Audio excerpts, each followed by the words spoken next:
Welcome to Allies or Enemies. I'm Jess. And I am Shawn, and welcome to another edition of our top 100 favorite board games of all time. And today we are counting down the 60s. And even though these games won't be in our top half, there's still some really good games, and I'm really excited to talk about them. So I think let's just dive in with my number 60.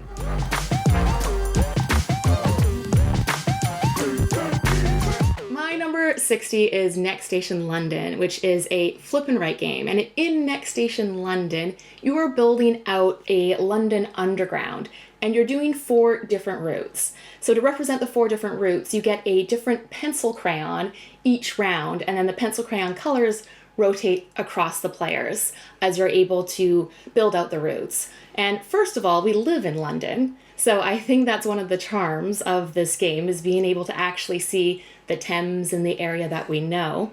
But also, this really grew on me because of the Board Game Arena solo challenge. So you can log into BGA, and every day there's a new challenge, meaning everybody that day can play with the same order of cards that come out and the same pencil crayon. You can see how you do in comparison to everybody else. And I normally don't play solo games, but I've really enjoyed it, even though I do terribly. I have never been in danger of winning the solo challenge, but I really like that it exists.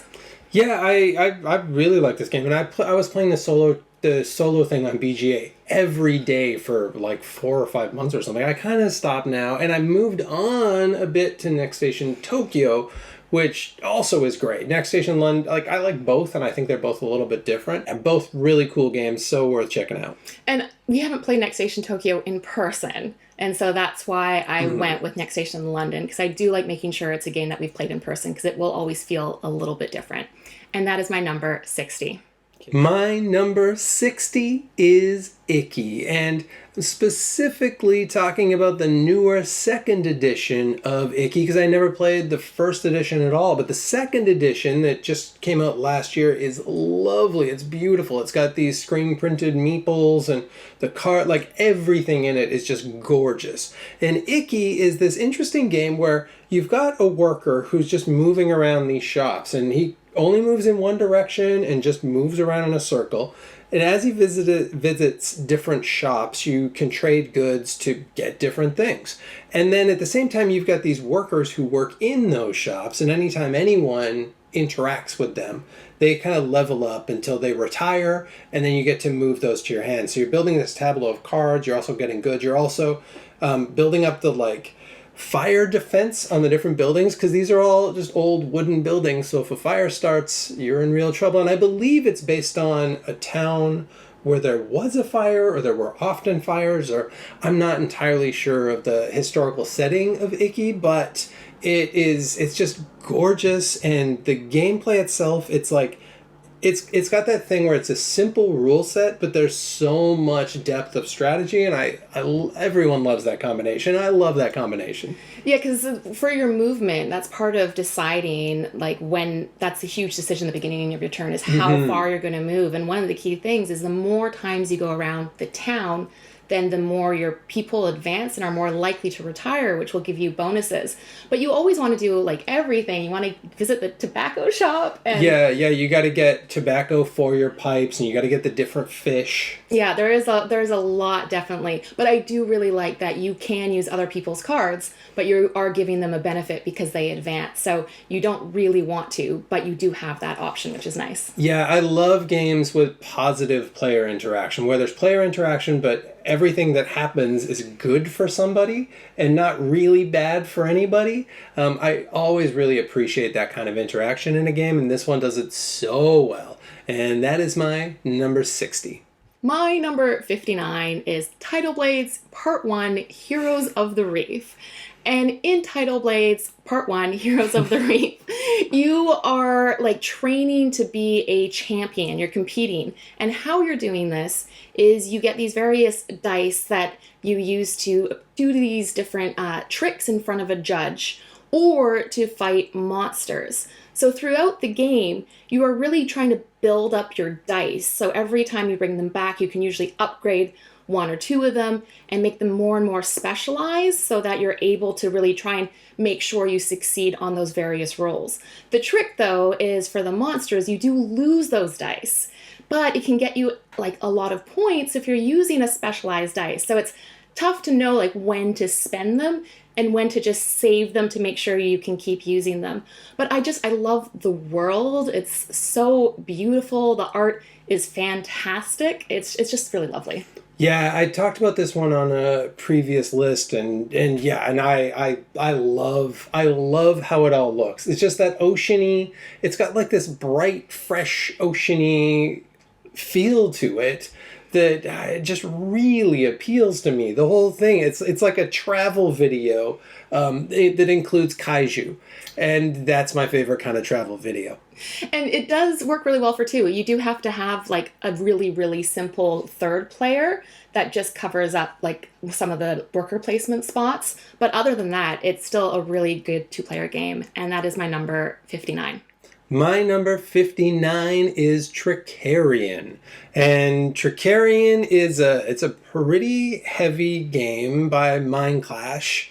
And it's all about magicians. And I think the theme is such a key part that brings me into this, because it's like Victorian age magicians who they're sending out their helpers to go and collect stuff for their tricks. They have to collect materials, they have to learn different tricks, they have to spend time setting up those tricks, and then they have to go and perform those tricks with the help of different assistants. And it's a very tight, very thinker worker placement game that also has this terrific mechanism where you're planning out your whole turn at the beginning of it, but that is also, I know for you, a very stressful mechanism because you have to plan out everything you're going to do, but also hope that the other players don't beat you to those spots, because there's only so much space on each worker spot. So if I'm like, I'm going to go downtown, and then Jess takes the best two downtown spots, then I'm in a bit of a pickle. So terrific theme, but just very, very thinky. And I think that is the tricky, because some of the spots will have a bonus or even a negative, so it costs you more. So you can try and do all of your best planning, but it's imperfect information. Because if you're not there first, then that really could affect your like entire plan for the day. But it is an amazing theme, and every time a performance happens, we always like talk about the tricks, and we really build up the tricks that we've put down, or like we've placed on the card, and we are really like, oh, and then it's just like a rabbit out of a hat if Shawn put that down. Even if it's a good, just another water escape. Yeah, exactly. It doesn't matter what it is. If it's the other person's, it's not nearly as good of a trick, and it does look amazing as well. But this is a game that I am slowly winning Jess over to and getting to play a couple times a year at least. And it is a great game, and that is my 59. My number 58 is Dice Throne. And I think I'm going to go with the Marvel version. They did a few updates, and I feel like the Marvel version, the games flow a little bit quicker. I think there's just less defense, so it's nice to have a shorter game that is still very competitive. And in Dice Throne, it's competitive Yahtzee. You're rolling that dice, and you get to do so 3 times, and then whatever the result is, you can do what the dice match up with for the different special powers you have. And it's all asymmetric. So the symbols and the attacks and the defense is all going to be different between the characters. And then you're always hoping to try and pull off your ultimate attack, which would be the like just like a Yahtzee, the value 6. And games play super quick. It's so fun to try the different characters, and it's just really fun to keep pushing and try and really get those hits or combos that you want. Yeah, and I agree. The Marvel one is really the one. And I think you hit the nail on the head that it's just some of the older sets can drag a bit because people have these really strong defensive powers, which are cool if that's the way you want to play. But Marvel's really like the best defense is a good offense. It's very, very aggressive superhero battles, and I do think I probably prefer that. And I like using like Miles Morales and Black Panther and Thor and Loki especially. Loki has this power. of you show the person 3 cards and they've got to like guess the right card, but it encourages you in the book to suggest things to them, which is great because you're just like, oh, don't pick this one. Oh, you should definitely pick this one. And then Jess is like, well, now I don't know if you're saying it to pick it or not to pick it. And it's such a fun little mind game. It really stresses me out. I really wish it was just like pick one of these 3 cards. The fact that you add in the extra narrative really makes me question it. Because so often I'm thinking, okay, you're telling me not to pick it, so I definitely should, but I don't know. But they are really fun characters, and that is my number 58. My number 58 is Dwellings of Eldervale, and unlike my last game that I definitely like more than you, I think this is a game that you've won me over to a little bit. Because Dwellings of Eldervale has a big fantasy theme, it's always a little hard to win me over to a fantasy theme, but this is actually a really cool one, and it's got all of these asymmetric factions, which I love. It's got like 20 different factions or something crazy. And what you're doing is you're building out like a world together at the same time, and then you're putting out workers on it that give you different worker actions. Also, when you bring back those workers, they're triggering actions on this like card tableau. And then the biggest thing about it is it's got this area control where you take the workers and you put little house like roofs on their heads and then they become houses, which I just love so much. And this game, at first I was like, I don't know how much I like it, and I'm surprised you like it because it feels area control and fighty, but the more we play it, it's secretly, I don't even know how secretly, but just very, very Euro-y, and has all this stuff that I love. I do really like it because you can set up some great combos with the cards, so that bringing the workers back being a positive action is often really rare, because often it's kind of like, oh, I've just lost my turn, I'm just bringing them back, but instead it's like, ooh, good, I get to do all of these things.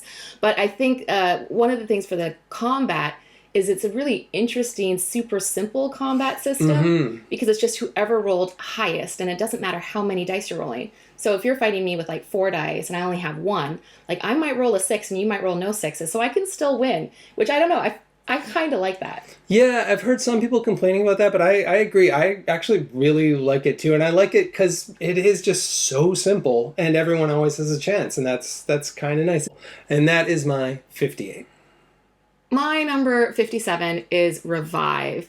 And I feel like I've been talking about Revive for a while because it was on like my most anticipated games of last year, but we didn't get it until this year. And so I am happy to say it really lived up to my expectations. And one of the reasons I was excited was because it's by the same designers that did Trails of Tucana, which is a much simpler game, a roll and write, but one of my favorites.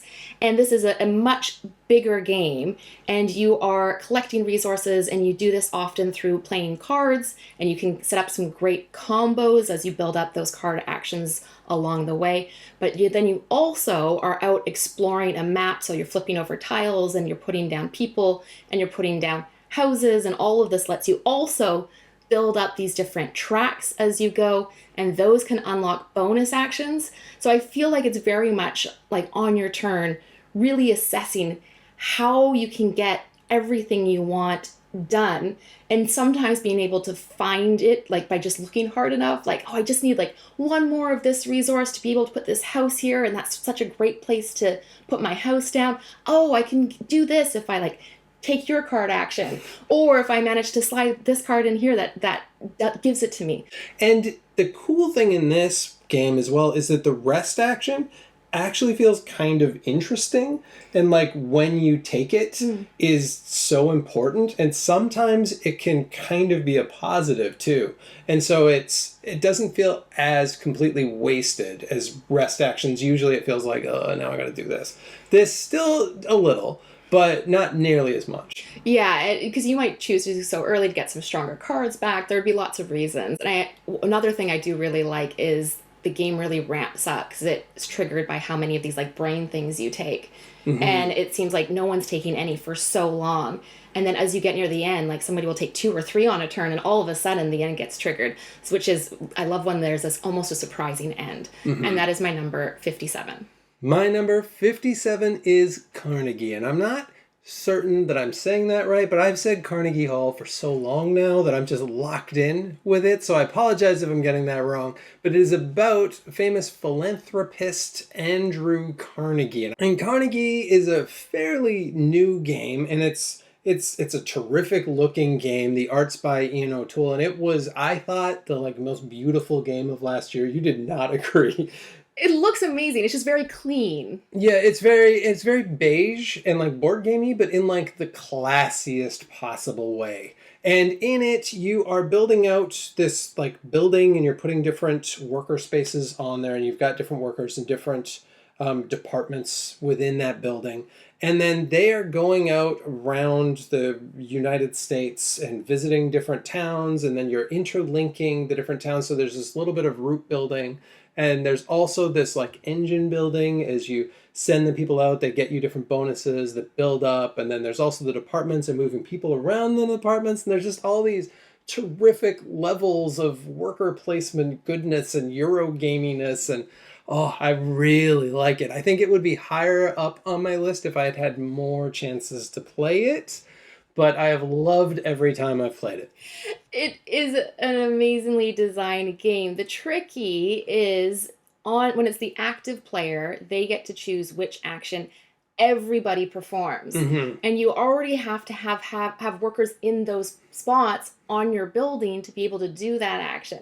So I think my first couple of plays, I got caught out of having nobody. And then you were being able to do all of these things. I'm like, well, I've got nobody there. I can't do anything. Once you realize, though, and you look at the upcoming possible action spaces, and you look at what your opponent has placed where, then you can often preempt that and make sure you've got the people in the spots that you're pretty confident that your opponent is going to activate. Yeah, you kind of always have to be ready to do everything. It is interesting, though, because you look at that action selection system and you think, oh, everyone gets to do things every turn.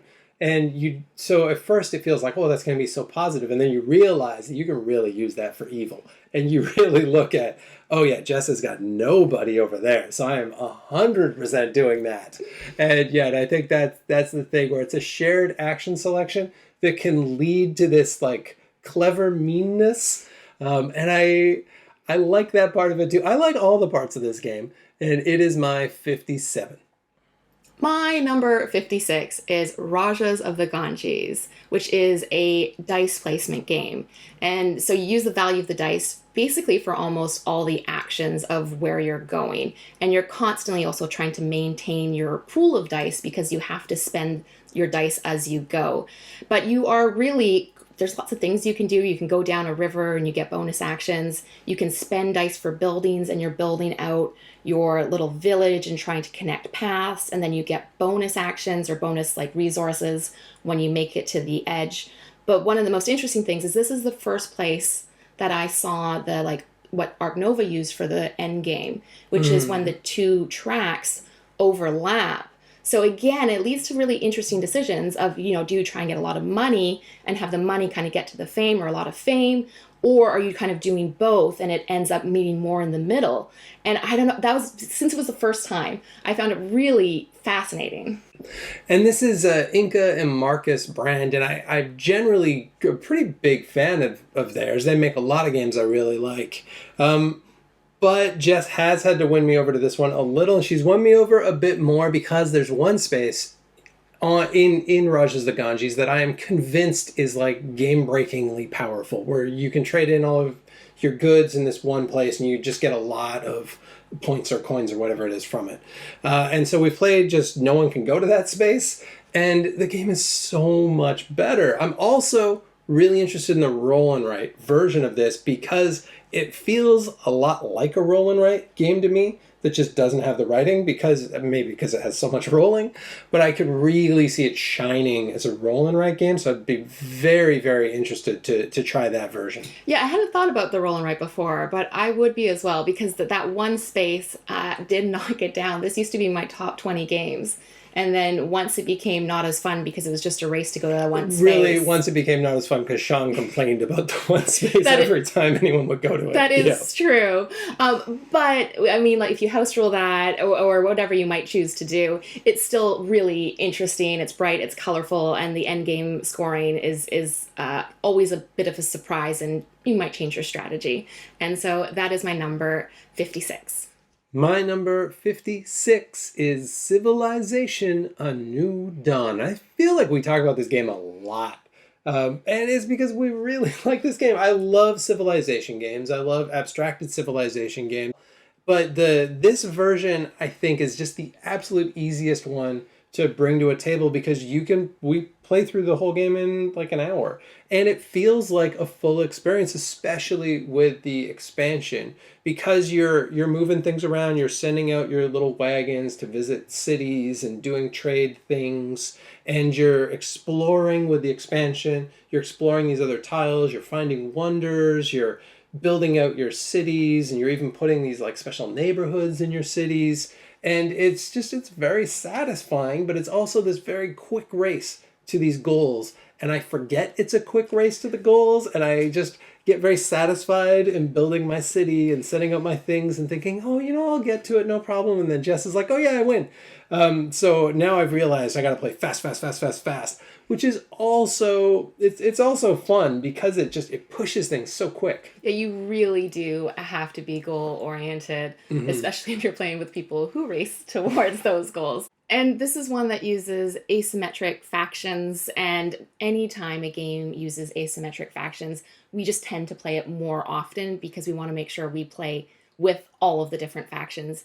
And they do still feel very different, as well as the wonders and getting the different types of wonders at different times might also shape a little bit what goals you're going for too. Yeah, and there's like 20 of those factions as well. So we've played a lot of this because I think we've each been almost everyone at least once. And that is my 56. My number 55 is Tribes of the Wind. And in Tribes of the Wind, you are these people that ride the wind with these flying contraptions and catapults, and you are building out these trees on your board and trying to put out like these villages on top. But it looks beautiful. The art is by Vincent Dutrait. And the core mechanism of how you do all your actions is really interesting because the backs of the cards all represent like an element. And then the strength of the card you play is often entirely dependent on what you have and usually also what your neighbors have. So you might want to have less than your neighbors or more than your neighbors, but you want to make sure you're in the best position to play that card. What makes it super interesting at 2 players is one of your neighbors is the card row that's always on display for what card you pick up. So you are able to influence that card row. I really do like that. Seeing the back of the cards is nice too because they stand up on these little card stands.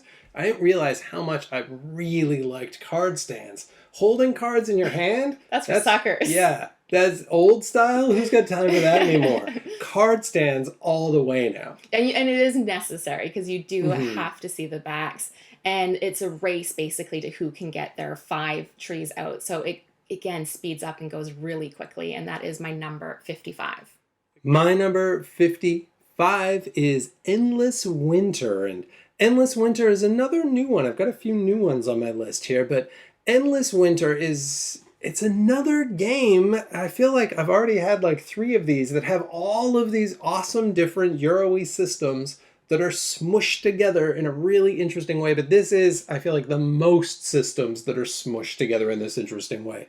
Because in Endless Winter, I feel like if I had to describe it in just one mechanic, it's probably kind of a deck building game, but it's also a worker placement game. And it's also has this little bit where you're putting these like tiles on this little mini board and those are building up things. And it's also got this area control thing where you're putting out your huts and your cavemen and you're doing all sorts of Neanderthal-y things and you're hunting woolly mammoths and just all of this cool stuff that melds together in this really interesting way. And it's interesting because the retail version still comes with like these two extra modules, and we had read about these modules and we thought, oh, let's just throw them in at the beginning. And so we did, but at 2 players, you can do a lot because it means most times you are able to get 2 of the bonuses for being able to go there first because there's 4 like different tracks you can go to.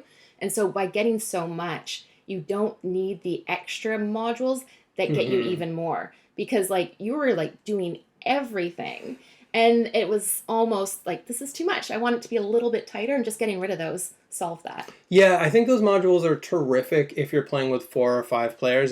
From what I've heard, they're basically a must. But if you're playing with 2 players, I definitely agree. Just strip those back, and you'll find that it's an even tighter game. But it's just a really good game by a really good designer. And that is my 55. My number 54 is Explorers of the North Sea, which is a Shem Phillips game. And in Explorers of the North Sea, you are Vikings and you are collectively building out the islands that you are visiting. And one of the best things about this game is like the islands and the tiles that you put out make it so different each game. Sometimes we have lots of little islands, sometimes we have big islands. It can be really fun if you manage to get a tile that can almost connect an island that you have a lot of things on to another island that your opponent has been working on for a while and try and fight over control.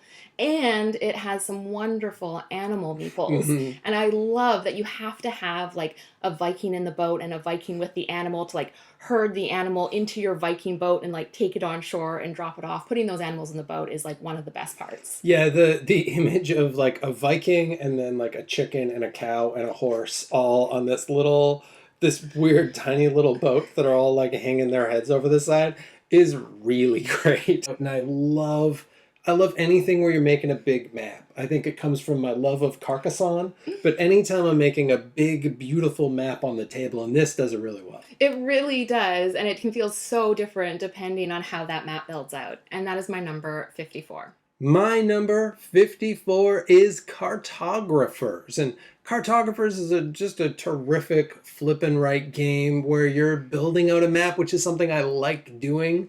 And in it, you're building on a map. You're flipping over these cards, and they're making different kinds of land that you make. And they're forests or rivers or fields. And we always use our colored pencil crayons, and we take our time coloring them in. I can imagine playing with some artists. This game would take like 5 times as long because I could see people really getting into this. We do fairly crude buildings, but it's still a lot of fun to do. And you're building these things out, and then every now and then there's some goblins, which means you have to draw that on the other person's board, which is a real pain in the butt. But it is also kind of fun to try and deal with those goblins because if you can surround them, you can get rid of them. It just has so many things that I like, and I just generally really like roll and rides. Yeah, this is one of my favorite roll and rides, and I think it has a very cozy feel because of the drawing and the coloring in. And the goals do change each time. It's roughly the same kind of goals, but how they score will always be a little bit different. And I do like that each like season 2 goals score, so you might be able to really invest in like a later one, and then it seems like you're running behind and then be able to get a lot of points later on. And often that happens where I've totally messed up A the first time. And then I'm just like, oh, I'm not going to make that mistake again, and building that up. And so it's really satisfying at the end too. But that is my 54.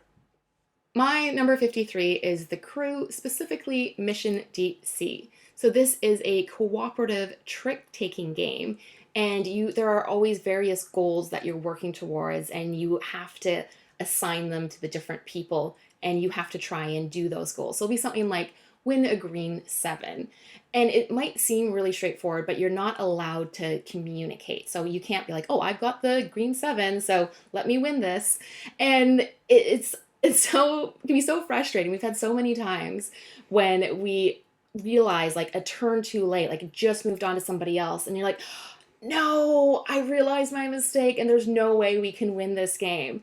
And it's technically for 3 players plus, but we really like the 2-player version. Yeah, the two-player version's great, and I do really like that no communication, and we do it like to the extreme. We don't do any of that like Hanabi trickery where like if I play this, it really means I have this, or like I'll do a little wink and a nod or whatever it is. There's no like no no no yeah yeah yeah. We just play it straight up, and it's been really fun. We've played all the way through both of them, and I really enjoyed playing through both. But this one's definitely the stronger of the two. Yeah, I think that what makes it stronger is the difficulty system is set instead of it being a specific challenge. And so Mhm. that does make it a bit more interesting because when you replay it, you'll get different challenges you're working towards, but the same difficulty level. And that is my number 53. My number 53 is Wonderland's War, and the theme is a big part of the reason I like this. I love Alice in Wonderland. I think most people do. That is an easy to sell theme, and they do it really well here because this feels like a big war in Wonderland. Like I feel the theme in most of what I'm doing. And it's cool because there's two very different parts of this game.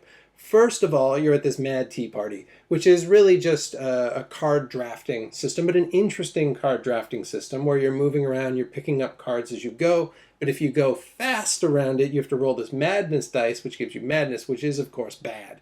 And then you've got this big bag building and pulling things out of bags, but that is connected to this area control fighting game. So you're competitively drawing things from your bag, which is really fun because there's this tension of putting your hand in and grabbing one, but you don't know if if the other player's also pulling one out, and then you don't know if you're gonna bust, and so you're back and forth doing that. Yeah, it is really interesting because also for the like when you're in the battles, you also have these quest cards. Mm-hmm. So you might be working towards those, which is nice to have that alternate. So instead you don't necessarily need to win because you might just be trying to like end on a certain space or end with a certain chip that will let you play out these quest cards, which are also worth points. So it's great that there's both considerations for every battle. It's just terrific, and I want to play right now, and that is my 53.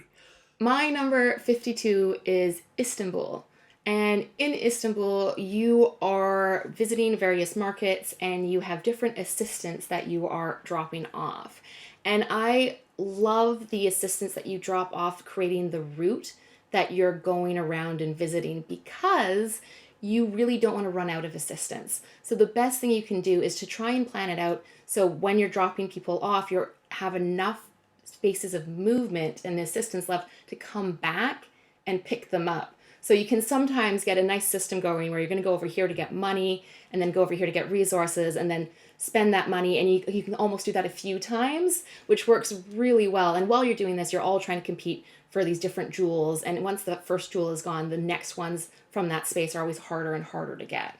Yeah, and it's interesting because that the map that you lay out, how you lay out the market changes all the time. You can totally randomize where everything is, so those routes are always different. And Jess is really good at maximizing that puzzle because on your turn you either drop off or pick up. And if you can't do either, you end up just having to go to this fountain and call everyone back. And you like never go to that fountain. I'm going to that fountain like 2, 3 times a day. You're never going to that fountain. She's so good at finding those routes. But this is such an efficiency puzzle and such an interesting efficiency puzzle. And what will influence your route too is other players because if somebody else is Mhm. there, then you have to pay some money and you may not have the funds for that. So you can definitely get in each other's way. And that is my number 52. My number 52 is Manhattan Energy Empire, which is the second Luke Laurie game on my list. And in Manhattan Energy Empire, you are one of, I think, like 8-ish nations, and you are producing energy, and you're mostly trying to produce as clean of energy as you can because the dirtier energy that you make, the more chance there is that you'll be polluting, and then you're going to lose a lot of points. And so you really want to move towards like hydro and wind power and move away from coal and nuclear. But if you want, you can go with those. It's just higher risk, but it could be higher reward too. And I really like that about this game, that you've got like, you can do things in kind of the wrong way and still do okay. Like it does give you those different options. And it's got really cool looking resources. Yeah, the resources look amazing. And it's often worth the risk to do the worst types of energy because you get more of the energy that you can spend. And once you've built out your tableau, you do have to visit a space on the board to then be able to use your energy and your workers Hmm. to activate those cards. But you may have like five of the brown cards, for example. And that means you do your one main action, then you can do like five additional actions, kind of go through all of your energy, maybe all of your people, and the next turn already be coming back again. So the rounds between when you come back again might totally shift where you're only doing like a couple of those worker space actions before you recall. Yeah, everyone's doing rounds totally on their own time, and yeah, really, you do build up that engine, and your last few rounds are basically like one turn. You're just going out quick. And this game has Canada as an option, and I always really appreciate that too. But that is my 52. My number 51 is Spirit Island. And Spirit Island has an amazing theme because you are island spirits and you're trying to drive away the invaders and either like just destroy them or put enough fear in them until you can win. And it's very asymmetric because you can be very different spirits and they can be like very defensive or very attacky. And one of the most interesting things is the pace of the game because the invaders start off only in a few places, but once they're established, they seem to like really destroy the land and take over very quickly. But at the same time, your spirit is getting stronger and stronger and stronger. And it is really satisfying to build up your spirit and then be able to pull off these turns where you can like swipe away like a whole like town and multiple villagers and just match up the icons on your cards just right to be able to like do your strong powers. Yeah, the game arc in this is so different than any other game I've played because it can be really like disparaging early on. And then as you build up and you get those better cards, there just is like this turning point where all of a sudden you become very strong. And then they have to be very afraid of dealing with you. And it's like, oh, we did it. And it always feels like this underdog, like the underdog wins and takes the day. And we do generally win, but because we still play on the fairly easy levels, there's so much leveling up you can do. Yeah, it feels hard enough already. Even though we do win, the start feels so hard that I can't even imagine turning those knobs all the way up. I would be crying by like my third turn. But it is a fantastic cooperative game, and it's my number 51.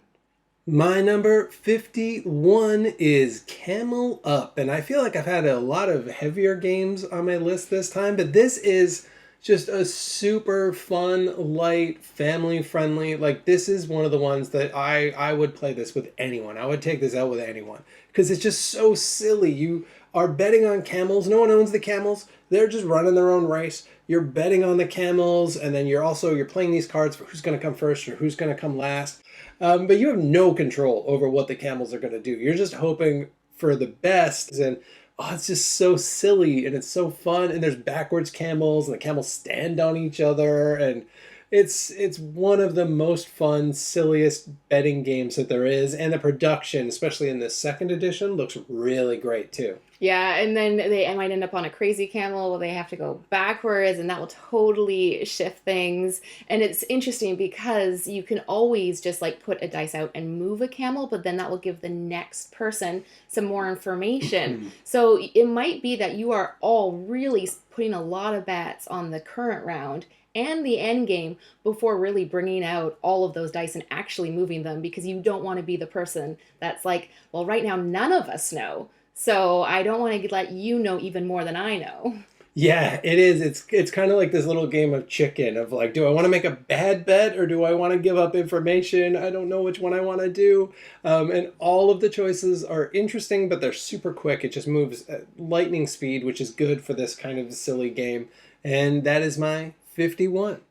And that is it. Next time we are going to be starting at number 50, which means in the next video we are breaking into the top half. And I don't know about you, but I found this chunk really difficult because I was trying to decide which games would make my top half, my top 50. And so it was really evaluating them and seeing which ones kind of maybe just fell out that are still really great games, but didn't quite make that top 50 mark. It's amazing how much I like personify these games too. I'm like, oh, I don't want to hurt its feelings because I've played it for so long and I've liked it for so, like, you build up those attachments that are like these emotional attachments versus these like logical, no, I think this is better. And I think my choices are very much half of both of those. Yeah, I think so for me as well. But thank you so much for watching. Please let us know in the comments which of these games you've played. And as usual, please like, subscribe, and hopefully we'll see you next time for another game.